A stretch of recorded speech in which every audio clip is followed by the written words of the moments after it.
of the book, this idea of Unsung Britain, is really about this mismatch between the stagnant rewards that we've heard about on the one hand and rising effort. Effort in terms of paid work, but also, and just as importantly, unpaid work in terms of care. So that's what we're going to be talking about in this session, valuing both the paid and the unpaid work to try and do something about that mismatch. Before I get into it, there's just a few dull points we need to go through. First of all is if there are, and I think there are a few spaces on chairs, if someone looks like they're standing up next to you, if you could shuffle along just so that we can get everyone into a seat, and RF staff might be nudging people into you to get you to move along if anyone's stood up. Another housekeeping point is that somebody has lost a freedom pass. So if you are the owner of a freedom pass, check you've still got it, and if not, find someone on the desk at the end and we'll make sure that you get it back. And the final housekeeping point is, as in earlier sessions, you will be able to ask questions, those of you watching online, using Slido. I've got an iPad here, and I'll try and have a look at some of those questions that are coming on online. And we'll structure the session by doing about half an hour of everyone on the panel, giving us 4 or 5 minutes of their thoughts, sort of chaired discussion of like just a couple of questions, and then we will leave 15 minutes to make sure that people, those of you in the room, but also questions coming through by Slido, we will have a chance to put them to the panel.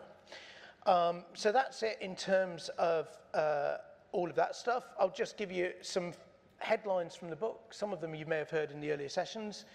But why are we saying that, as well as the stagnant rewards, there has been this rise in effort? First of all, employment, the paid part of the picture. An 11 percentage point rise in employment for this Unsung Britain group, which accounts for the whole of the rise in employment across the whole UK. So there's no doubt that these are people who are working more. And that leads us on to a mystery that I want to get into, is people are working more. In some senses, they're getting better paid too at the minimum wage, and yet overall the picture is bleak. So there's a puzzle there. On the care side of it, I was staggered by some of these statistics. 1 million people whose caring obligations are 35 hours a week or more. So it's no good being inflexible and telling people who've already got a full-time job that they need to get another full-time job. It's not realistic. And so this isn't a bolt-on or an extra. It's a huge thing in the labour market affecting 1 million people. But there's no mystery with that one. It's just something that we haven't talked about enough, thought about enough, or done enough about. So lots to chew on, and we're delighted to have tip-top experts on both sides of this challenge, the paid and the unpaid. I'm not going to read out the list of names. I'll introduce people as I bring them in. I will, however, just let you know that one of our speakers, Kate Josephs, has been called across to something in the Cabinet Office. She's from Sheffield City Council, and she will be joining the end of the bank of desks, or the end of the desk, at the end of the session. There'll be some tie-in, I think, with what we heard about from Ashwin earlier in terms of the effect of health that we're seeing in the labour markets, but I'm not going to try and preempt any of that. I'm going to turn to these experts to tell us, to give us the lowdown. First of all, let's consider the basic facts about who it is exactly that is in Unsung Britain. One finding what we got about this group, which remember excludes the pensioners, is that nonetheless it's got quite a bit older. On average, this bracket of people is 4 years older than they were back in the 1990s, so quite a big shift. So I'm delighted to ask Athina Vlachantoni to give us the lowdown on Britain's changing demographics and what they mean for work and care. Athina, over to you. Brilliant. Thank you very much, and thank you to Resolution Foundation for inviting me. So I'm a professor of gerontology and social policy. So in my 5 minutes, I'll talk a little bit about demographic changes and also unpaid care. So the work that you have produced is timely. It's very important. It's critical in at least 3 ways. First, it's evidencing the characteristics and situations of working age households in the bottom part of the distribution. It's critical in highlighting the interconnections between different domains of individuals' lives, and also different types of resources, financial resources, health, and time. And even academic research doesn't do that very well. And it's also critical in sounding the alarm in terms of some of the trends that the analysis shows since the mid-1990s, because if those trends continue for the bottom part of the distribution, then that creates implications if there are no policy interventions later on. So let me give some examples, and we can come back to some of those in the discussion. So there's 13 million families in the Unsung Britain. That means 27 million people, 9 million men, 9 million women, 9 million children. Among the adults, about a third are under the age of 35, so quite young. Another third is between 35 and 39, and another third is over the age of 50. Now, the analysis of trends since the mid-1990s is really interesting for demographers because it shows that 3 things are happening at the same time. The first is that this part of the population is aging. So the average age of people in the Unsung Britain has risen faster than among the most prosperous have. The second bit is that that part of the population is becoming more ethnically diverse. So it used to be that about 90% of Unsung Britain described themselves as white British in the mid-1990s. That's dropped to about 77%. And at the same time, there's a rising proportion in the individuals who describe themselves as Black, Caribbean, African, Pakistani, Indian, and other ethnic groups. It's around 3 to 7%. A final demographic interesting point is that fewer families in that part of the distribution are having children. So that has dropped from 43% in the mid-1990s to 35%. And about a quarter of that population are single people aged under 40. Why is that important? All of those things are happening everywhere across the country. Population aging, an increasing proportion of ethnically diverse populations, and also we have a persistent low fertility rate, 1.4. Really, really low, well below what we need to simply replace the population of this country. They are important because they are happening at a faster rate for the Unsung Britain population.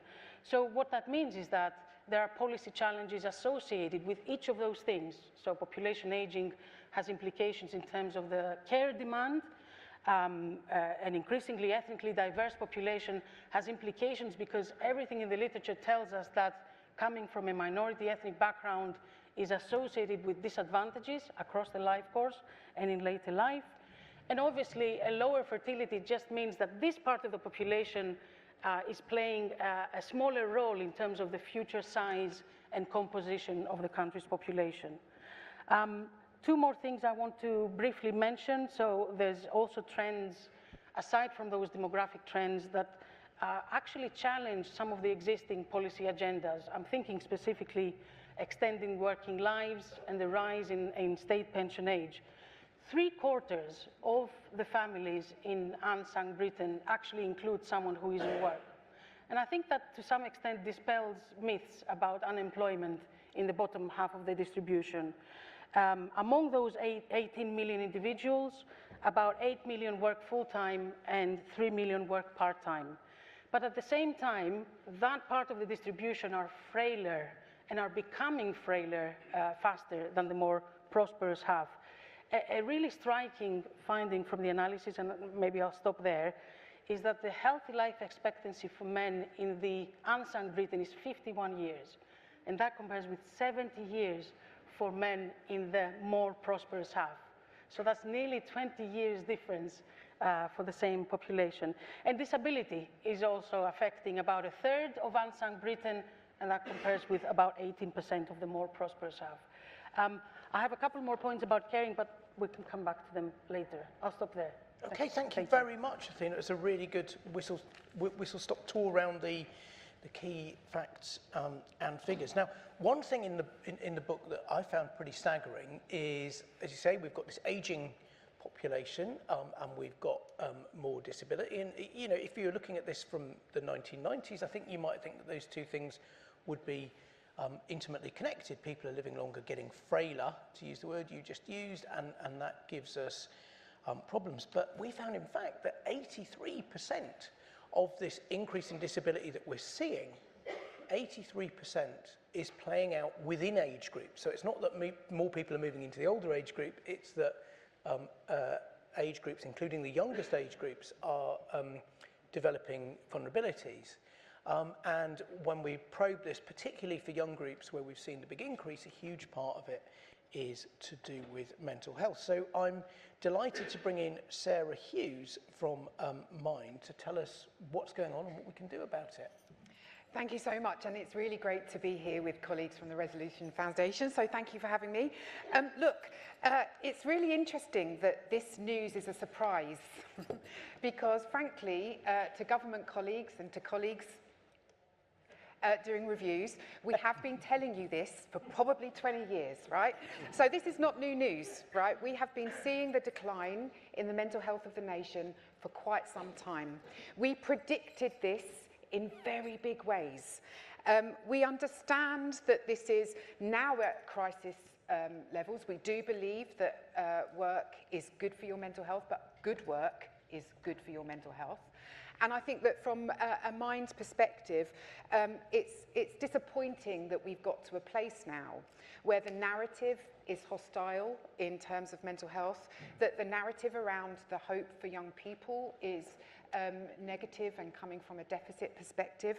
And I guess that one of the things that we really feel very strongly about at Mind is the systemic factors that have got us here. And again, I'm probably preaching to the converted, and I'm not telling you anything that you don't know.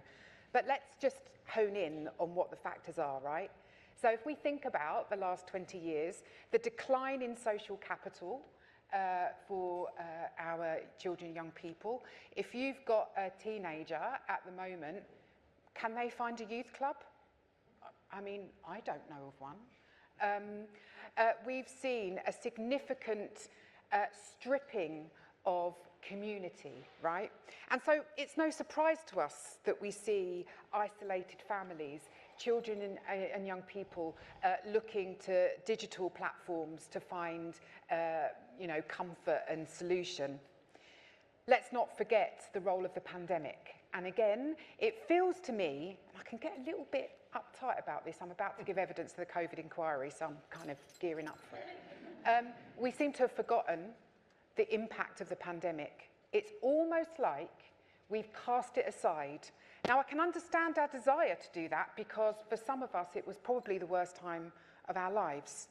However, the impact of the pandemic is enduring, profound, and unless we unpick that in relation to children and young people's relationship with school, with families, with friends, we're never going to kind of really face the truth of what actually we can do to solve some of the problems that we're seeing. The workplace, there are no traditional workplaces really left. I mean, I don't know any. You might know more than I do. But nonetheless, it means we all need to find ways of engaging in this new world of work, whatever that might mean. I don't really have the answer.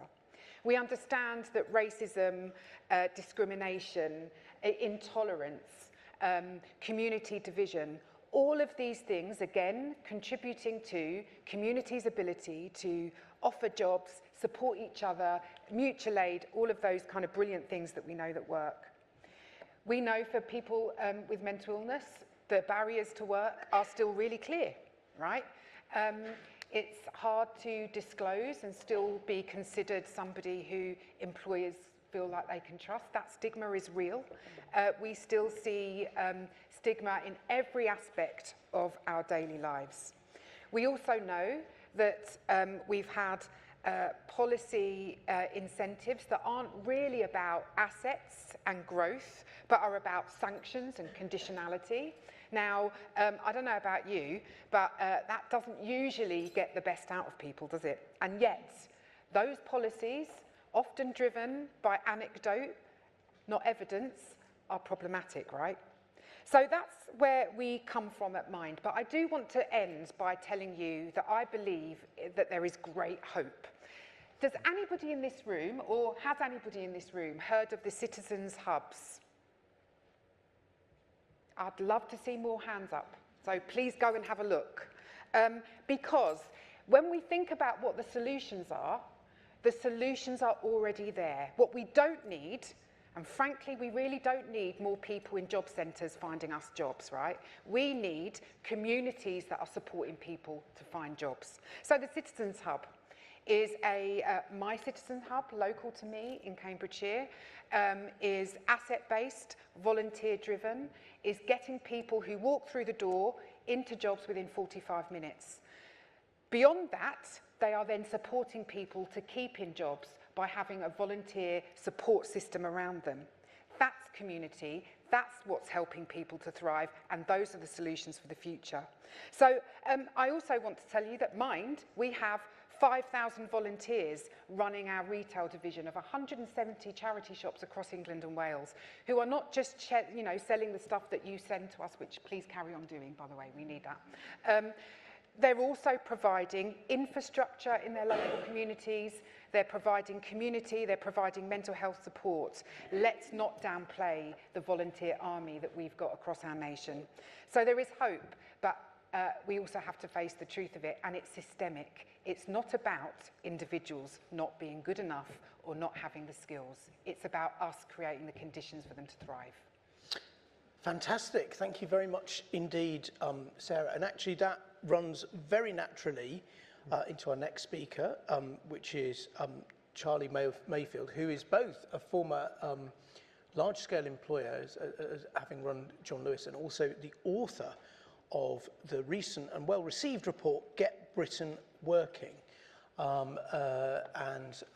So we've heard there that the workplace is changing. We're arguing in the book, I think it needs to change more if it's to accommodate the needs both of carers and the people who care, who they're caring for. So without further ado, Charlie, if you'd tell us where you'd start in fixing the workplace. Thank you, Tom. And it's Keep Britain Working rather than Get Britain Working. Oh, sorry. I'm looking after, which is an important distinction. They are related, but we're very much in this field.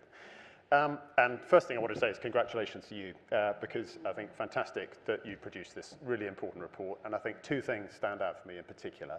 One is how you personalise this. Too often, when we talk about these issues, we talk about billions and tens of thousands of people and big numbers. And of course, as you do that, you lose sight of the real people. People like Woody and Tricia Hughes, who you highlight in your chapter 2 as an example. And I think it's just enormously powerful when you put faces and people and you bring that into our imagination. So that's who we're talking about. And the second thing is actually to build on what you said at the beginning and Sarah has just said, which is that you highlight where this is happening. This is not a new issue. One of the first things actually I did when I agreed to lead the review was I read Dennis Stevenson and Paul Farmer's review, which was in 2017 on mental health in the workplace and employment. And basically it said what you've just said, is that there's a coming wave, huge coming wave. And guess what? It is now crashing upon us. So this is not new. This has absolutely been around for a while. And people have been talking about it. And the 83% figure you mentioned in your introductory remarks, Tom, I think bears that out really, really well. In terms of where we are, though, I think it's also worth saying that we've ended up in a situation that no one really wants. And there's an amazing consensus about that. No one really wants the situation that we're in, which is kind of, it's unfortunate we're in it, but it's a good thing that everybody recognises that the status quo is not something we want to preserve. And that creates the foundations, I think, for us taking steps to improve it. And I think, what I would say to you is that I could be gloomy and point out I can talk about the nature of the problems and how it manifests itself. But I also feel hopeful because actually I think this is very fixable. Right at this very moment, there will be young people who are late for work, who are arriving in the workplace, feeling a bit downbeat, not feeling like they belong, perhaps arriving in work with some degree of social vulnerability or anxiety and finding that they just don't feel like they fit and ending up on a slippery slope. But there'll be just as many young people who'll be arriving in work. And you know what? They may have been late yesterday, and they may have got pulled up by their line manager and told it's not okay to be late coming into work. But when they came into work on time today, that same line manager says to them, thank you for listening to me. Great you're here, you're part of the team, and we want you to succeed. And those things make the difference. It's about dealing with individual people.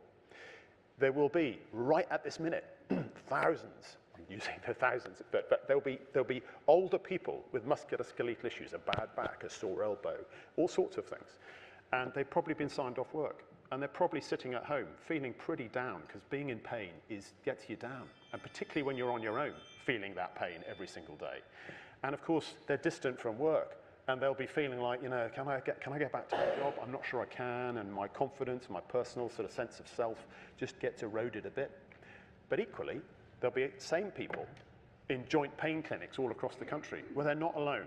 They're going to the physio, but they're not doing it on their own. They're doing it with 10 or 12 other people, and they're benefiting from the fact that they're talking about the pain they've all shared. And they're also talking about how actually they're getting better, and they're sharing their experiences, and they're talking about what they could do about it, and they're becoming, you know, empowered. And I've seen that happening really powerfully.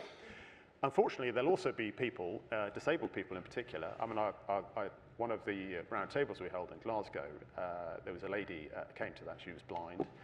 And right at the end of it, she said in a really quiet voice, I was 49 when I got my first job, and I had 5 degrees. And I tell that story because, and I hope it really lands with a bit of a thud, because it's an example of the extent of exclusion that disabled people continue to face in the UK.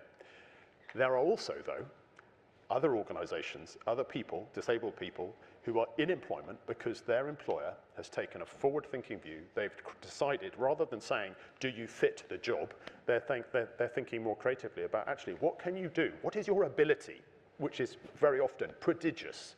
And then how could actually we really tap into that and use it and value you in our workforce? So all these problems are also matched with solutions. Right now, we have a serious problem, but it is entirely fixable. And one of the reasons that I feel that so strongly is partly because of the reaction we've had to within Keep Britain Working from employers and from mayors. You had Tesco here talking this morning. They're a vanguard employer. Not only are they that, but they are committing to supporting some of our sprints that we've got underway to start finding solutions. We've got Andy Burnham coming in afterwards, and we've got 10 mayoral authorities who've all signed up to say they want to be part of this movement. And in fact, just last week, we were holding a workshop with about 30 employers in Greater Manchester, part of the Good Work Charter, where we're basically talking about, right, so how do we make this happen now? So you've got this enormous groundswell of employers who actually, and providers and mayoral authorities and people who want to be part of this solution. And I feel enormously encouraged by that. And I think what I would draw out from it is something very significant, that when it comes to big issues within the labour market, and let's face it, how we handle ill health and disability in the labour market is one of the big issues in the labour market. It is absolutely not a zero-sum game. This is not a question of saying we must get employers to do more of this and they must therefore lose out because of that in order for some people to win. There is a huge win-win here, and there's a readiness that we're tapping into as we get on with the work of actually implementing Keep Britain Working, to tap into that and figure out practically and systemically how do we make a difference so that we can improve outcomes in terms of health and well-being and disability in the workplace. And you know, the mission we're embarked on is no less than seeking to completely rebalance how we do that in the UK. I feel very fortunate to have had the opportunity to do the review, and I feel very determined in terms of leading the work we're now doing to get on with that, and I'm frankly enormously encouraged by the support we're getting, and we've got an exciting year ahead. Fantastic, and especially fantastic to have a double dose of good news after Sarah's remarks about volunteers. So a lot of these things might be fixable in quite simple ways, which sounds like very, very good news. Paul, Gregg, who I've known for a long time, are great experts on employment statistics, unemployment statistics. I think at one time he may have been such a statistic, and I've been talking to him about these things for an awfully long time, longer than I care to admit. But I am aware that, like, some of the things that we would have thought might have sorted out the condition of poorer working Britain, you know, more jobs, like a higher minimum wage, and now like stronger rights and shifts and that kind of thing are kind of happening. They've happened in quite a big way, and yet we still have this disappointing, very disappointing overall picture. So, I mean, Paul, I'd love to hear your reflections on that. Yeah, you're right. I was a long-term unemployed punk in the late 70s. Okay, so, which ages me, obviously. So I want to talk about, in a sense, what's been happening in the last kind of 20 years, and in particular, what's been happening in the last 5. And to draw out, in a sense, what the big stories are and what the new stories are. There have been 3 eras of poverty in the UK, where different groups and for different reasons poverty has existed and been sustained. In the post-war period, in the Beveridge period, it was all pensions. Yeah, it was all, and typically widowed women whose income was not sufficient to lift them out of poverty, and there's a reluctance to reclaim benefits. I don't quite understand why Beveridge didn't really fix that. It was fixable, but we had a long period where pensioner poverty was the story of poverty in Britain. And the sort of good news, which has sort of been rippling through kind of this, was that was fixed by public policy change.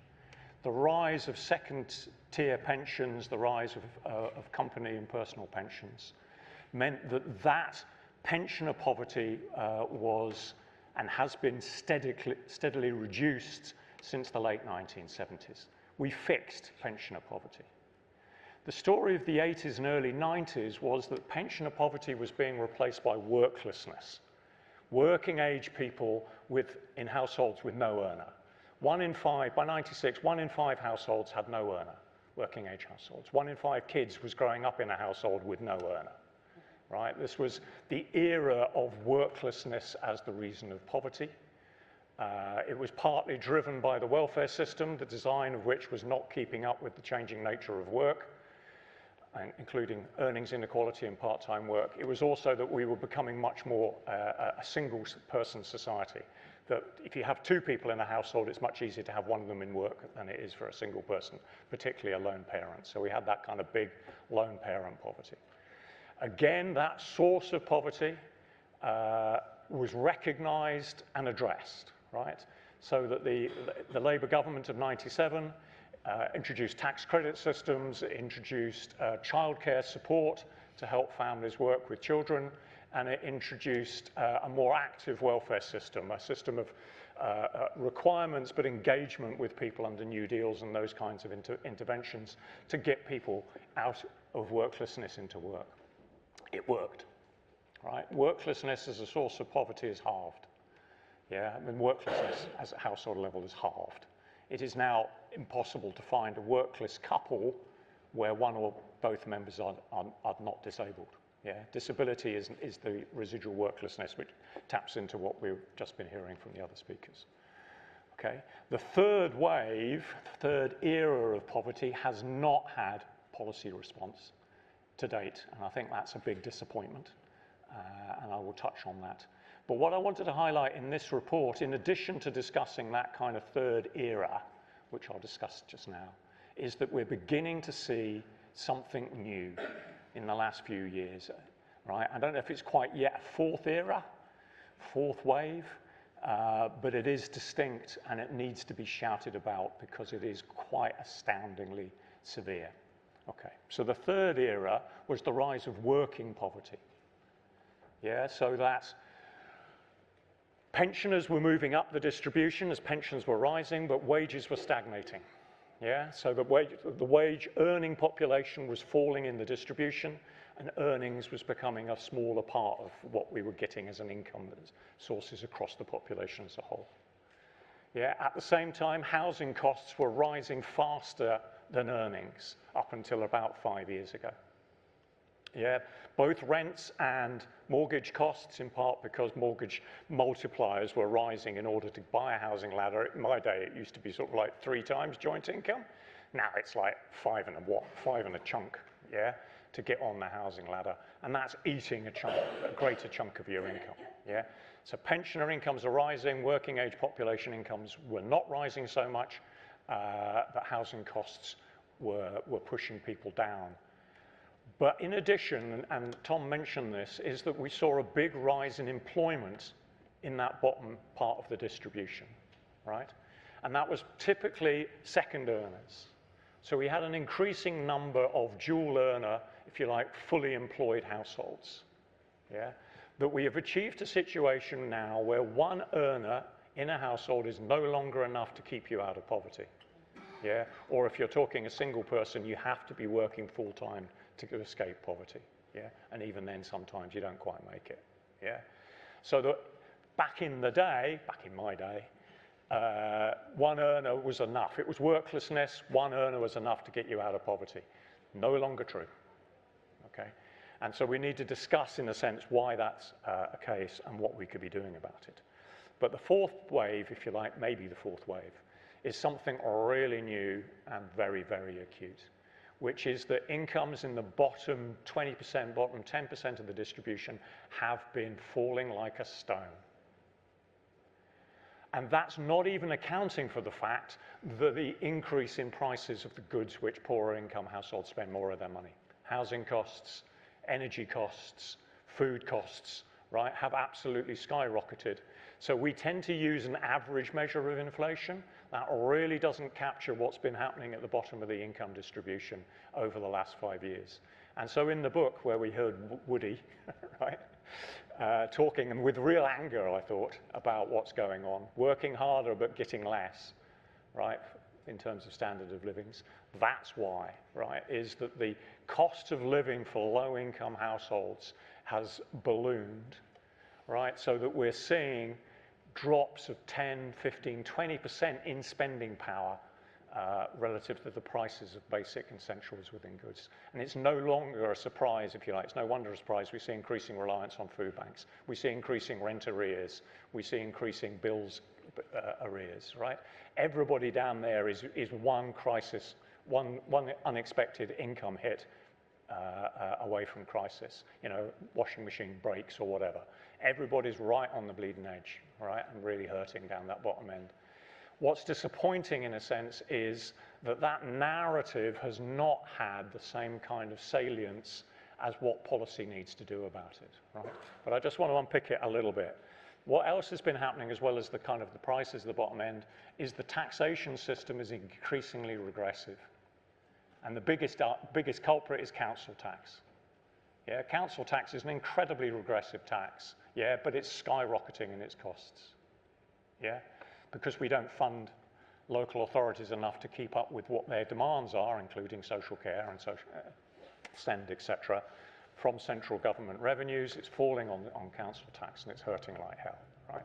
Also, we've been raising taxation, but we've been raising taxation in regressive forms, yeah, freezing tax allowances, yeah, using national insurance rather than income, which falls on earners rather than everybody, yeah.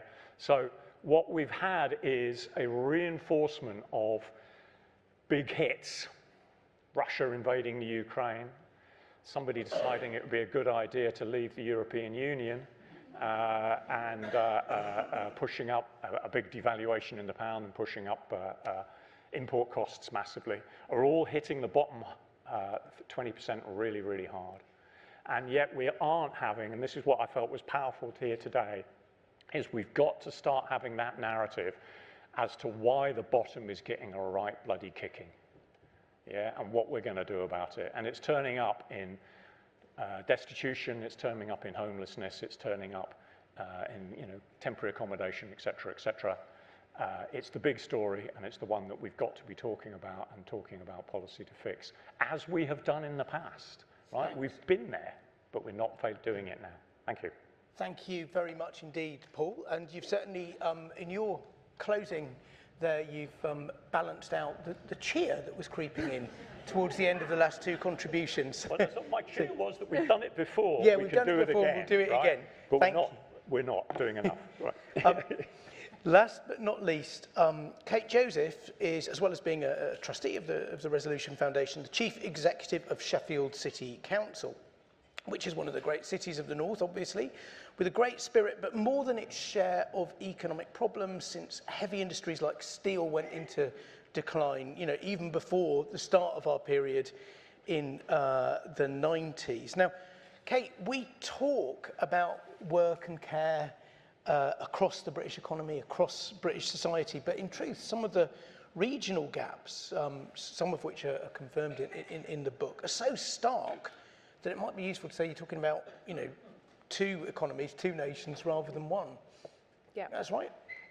I think, yes, absolutely. And I will, obviously, as I'm sure the Mayor of Greater Manchester will talk about later, talk a bit about about the difference and discrepancies in our different places. The other thing I think I just want to talk a little bit about, which is comes across so beautifully, I think, in the book, as everybody said, is the articulation of the complex, precarious lives that people, so many people, are living in our places at the moment. And I think I'd kind of preface everything I say as someone who's privileged to lead an organisation in the public sector, that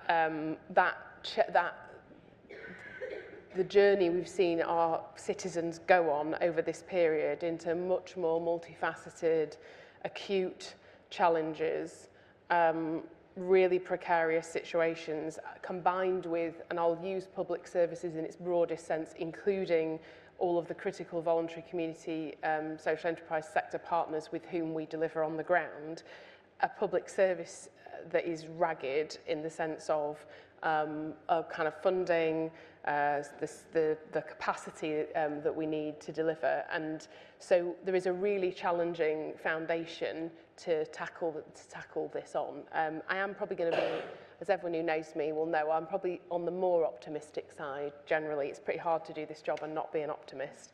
But I will talk a little bit about what it looks like in Sheffield and South Yorkshire and what we're doing about it, more importantly, because I do think part of what this book draws out in understanding the kind of complexity and messiness of human lives is that national policy does really, really matter. It particularly matters on core frameworks around income and tax and investment in social and affordable housing and investment in fair funding for local authorities and council tax reform and all of those things. But on the ground, when you are working with individuals who are far from the labour market or, as Charlie's work has been looking at risk of leaving the labour market, what matters is really strong services that can work alongside with human beings.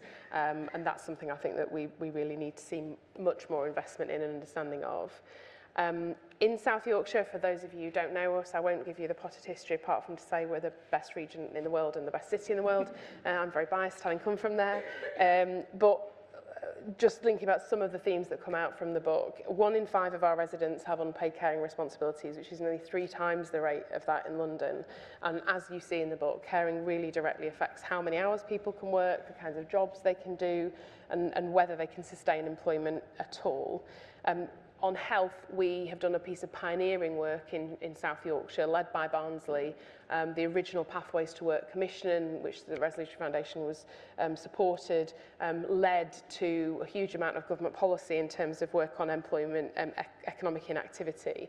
But over 30% of that economic inactivity in South Yorkshire is due to long-term sickness. And at the moment, in a city like Sheffield, where actually there are jobs, there is a growing economy, more than 25% of the adult population is economically inactive, and that's a huge, huge drag on our potential as a place going forward.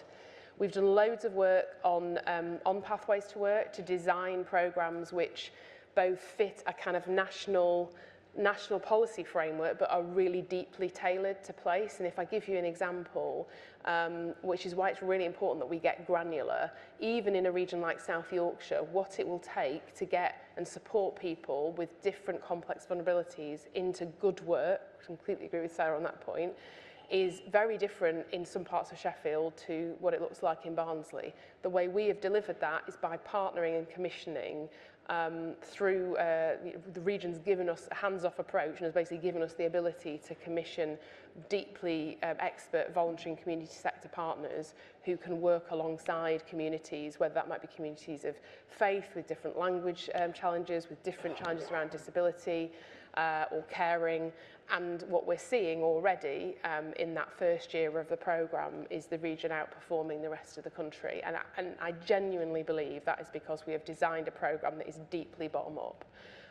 So I would really encourage us in this kind of hallowed policy conversation to keep thinking, and again, I'd be really surprised if Andy Burnham doesn't talk about this, about how we create policy frameworks where we're very clear on the problem, we're unapologetic in articulating how serious it is, and we then create the space for funded, innovative public services at place, which is often at a much lower level than region, I have to say, is often at community level, to do the work. Another area that we've seen some real progress on, some real green shoots on, is around young people not in education, employment and training. The rates in Sheffield are far too high, 6% of our young people, and that is going up. We've done some really innovative work actually with national government, who have allowed us to work with them to reset and make a case for much greater openness around data sharing. And interestingly, there was a parallel to the conversation this morning around sort of financial services. In the public sector at the moment, we do not share data in any way as ambitiously as we could. If we, again, take ourselves back to COVID, one of the things that was incredible about what happened in COVID was my Director of Public Health, for example, had access to every single bit of local health data that he needed to design really detailed programs on the ground. That data was available, it was user-friendly, there was not a single data breach in 2 years, and yet we've gone back to a situation where data is held very tightly in different silos, and I think we've got a real opportunity there to look at how we use the compelling problems that we see on the ground that are very complex and multifaceted, and say we've got to get a much better evidence base together. So some green shoots there, and then I think also it's just that point around I'd want to really sort of double down on. I could talk for hours about the specialness of Sheffield, but actually Sheffield is a very mixed place. You know, we have some of the richest constituencies and wards in the country and some of the most impoverished. And we have got to understand that the way we make this work is by engaging not just with institutions, whether that's at Whitehall or Metro Mayors or even local authorities, but it's about engaging with communities where they're at and listening to them really, really deeply. And I do think, to bring that back to the book, what is most powerful about the book is that in a piece of really robust policy work, we've shone a light on those stories and realities. And recognising that visibility of what it feels like to be a carer in Darnall or a young person in Jordan Thorpe thinking about how they can get a job after they've dropped out of school, or a person in Gleadless who's not worked for 20 odd years since they left the labour market to look after their kids. That's the level of granularity we need to be designing policy to cope with. And I do think we can do it because we do it. So that's my point of optimism. Thank you very much indeed. I'm going to take some questions in a minute. I'm just going to sneak in one myself, which is looking at the questions on Slido. People are asking about, what can anyone do about this when public finances are so tight? And so the thing I'd like to ask each of you for literally 30 seconds on is, if given the public finances are tight, how much potential is there to repeat the trick that we've done over the last 30 years, which is getting lots more people working, or because I heard a difference of emphasis there. And the other thing is, how much can we do about either answer that or answer the question about how much more can we do by regulation. We've got an employment's right bill that goes through, but there's concerns about costs piling on. Are there more things we could do by regulation, or do we need to switch now to institutions? So whichever of those each of you prefers to answer, have a quick go at. Athina, I mean, I heard you talking about the employment one in your remarks, and if you'd like to draw that out. Thank you. I was actually going to talk about carers. You mentioned carers as well.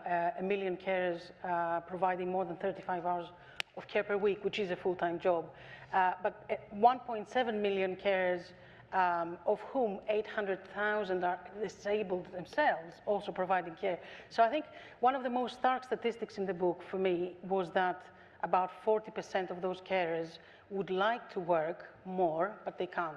So for me, from a policy perspective, and again, thinking about work, that's a missed opportunity. So facilitating carers to combine paid work with care, I think is a key goal. Fantastic, yeah, and so that could be something that's big enough to maybe keep pushing the employment rate up. Sarah, what do you think? Look, I'm Team Sheffield at this stage because, frankly, I think that Kate's got the answer. It is about that ruthless pursuit of the granularity of people's experiences. It is about funding community assets, grassroots, third sector organisations, voluntary groups that are having very clearly significantly better outcomes than large institutions. So I come back to the job centre example. The experience of people walking into the Citizens Hub to try and find a job versus walking into a job centre is like two different planets of experience. Yeah. And I think ultimately it's facing the truth of that, being brave, redistributing resource, and let's not go for the big is beautiful, but actually local grassroots, working with communities, that's actually where change is going to happen, and that's the most sustainable model. The Citizens Hub is sustainable. It has, it even had a profit last month, which is unheard of these days. So it's possible, and so I think Kate's model of distributing resources is the one we should look at. Fantastic. Charlie, what do you think? I think first what I'd say is, I mean, we're talking about a number of problems, but in every case there is stock in terms of the current problem, and there is flow, which is where that future problem is coming from. And I'm, in terms of Keep Britain, working very much in the flow side rather than the stock. So I'm sort of focusing more there. That's not to not acknowledge the importance of dealing with the stock issue. But what I'd say to you on this point is there is no world where there is enough public money to solve this problem. And even if there was, let's be very, very clear, it would not be the most efficient way of doing it, which means there wouldn't be enough money anyway to do it. So there is no world where there's a public policy or public market, public finance solution to this. It has an important role to play. But what it must do is engage and empower employers to help solve this problem. We have to have them on the pitch. And what I can tell you is the resources and the experience and the courage and the leadership that we can tap into if we can do that is beyond the imagining of the current government, miles beyond it, or any, not this government, any government, frankly. And one of the reasons I agreed to do the review is because I've seen so many occasions where we correctly identify problems that are grave and serious. And then what happens is government and employers go like that again and again and again. And then we get frustrated that we can't solve these issues. You know, the solution lies in figuring out one, getting employers on the pitch, and then figuring out how do we get everybody to play in the right position. And if we can get employers doing what they need to do, the government can play a very powerful role in aligning the incentives to ensure that we start scoring goals. And that's not currently the case, but it could be, and that's what we're trying to do. Fantastic. Paul, do you agree? Do you think we can make progress without massive new public resources? I'm going to answer both questions because I'm greedy. What hasn't, okay, in terms of labour market, we've got two big problems and they overlap, right? We have the disability issue and we have youth, right? Youth employment has dropped like a stone, right? Once you're out of education, 20% have never worked by 21, right? 30% are not in work, a third actually are not in work at 21, out of education, and 20% have never worked. Over 10% have never worked by 25, right? And we know, and disability increasingly is the issue. It's not all of it, actually. There's still a lot of long-term unemployment amongst the young, which there really shouldn't be, right? I mean, a third of the unemployed young people have been out of work for a year or more, right? That's just unacceptable, yeah? But what we know is that disconnection from employment when you're young really damages your future employment and your future earnings. It's a crucial period for progression, yeah? Getting attached to the labour market, moving on into better jobs, yeah? This is the Milburn review kind of space, right? So the optimism, yeah? Milburn knows this and he's working on it, and it includes the big rise in disability amongst the young, which are being talked about here. But that is hoped to be fixable. The other one, just in passing, is that it's not increased regulation and stuff in the labour market, I think, this issue, it's housing.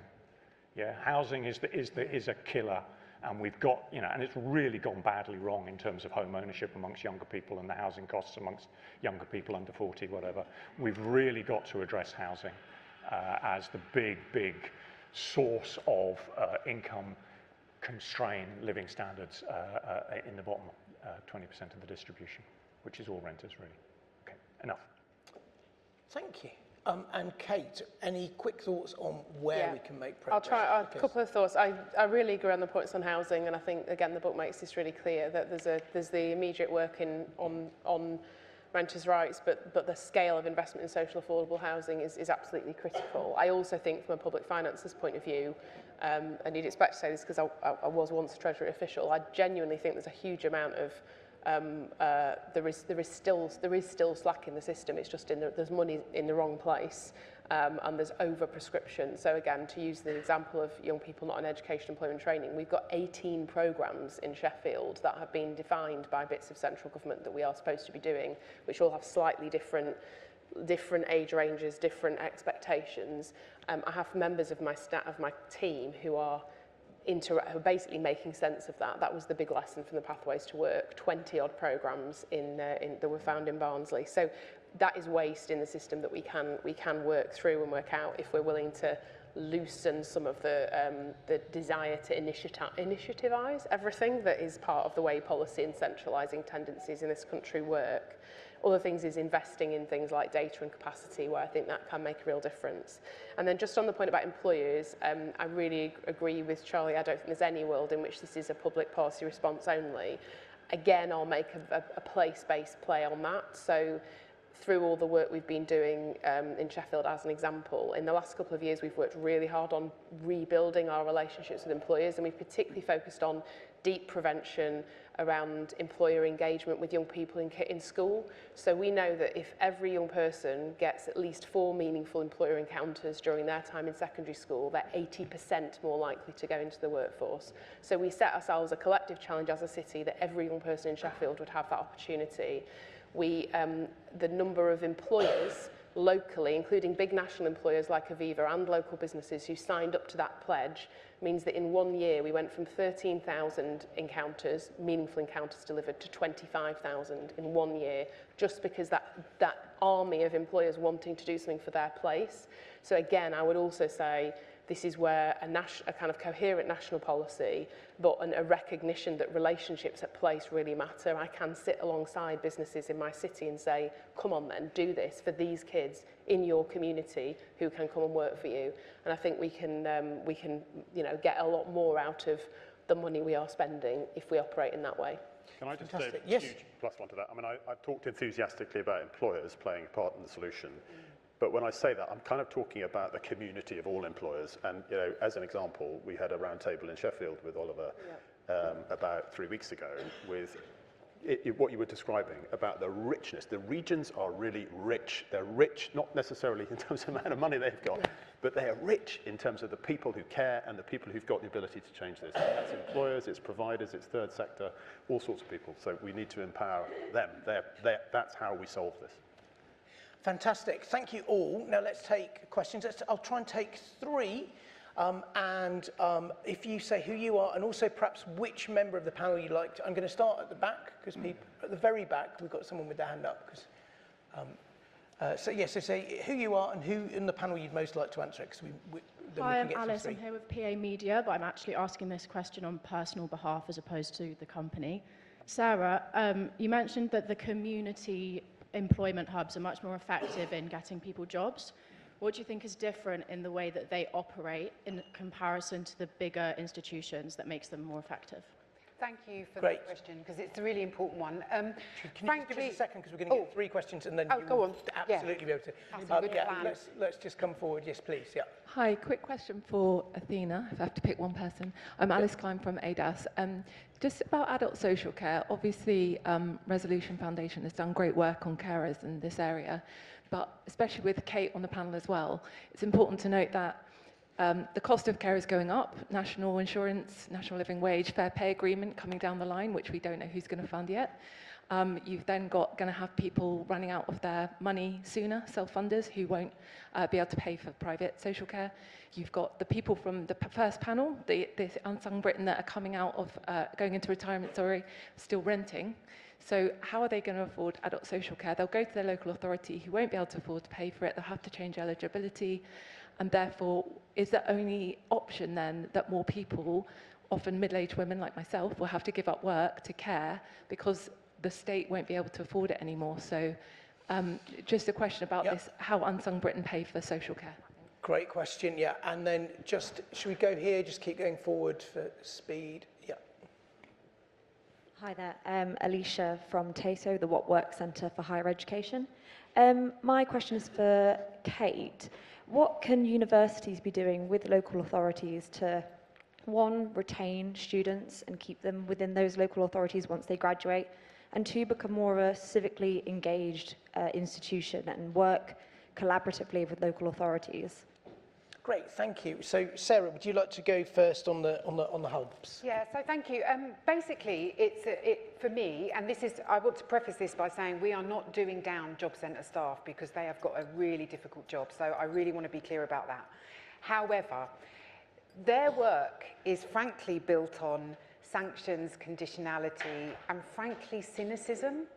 That is the way in which we operate in terms of benefit, access, jobs, etc. If you speak to people who are using job centres, that is their experience. We kind of fight it off and say, that's not true, we do this. The reality is, you walk in, you feel immediately like you're being, you're being questioned. There is an underlying hostility about it. Versus an experience of walking into an environment that's delivered by people who are coming from a place of hope, belief, asset.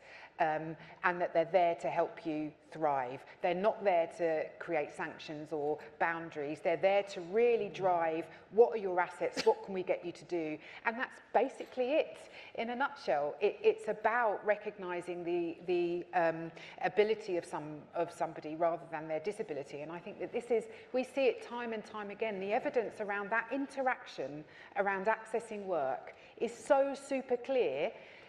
Yet the policy that I understand is built on one of guardrails, and we have to kind of moderate and make sure we're doing the right thing by people in terms of access to work.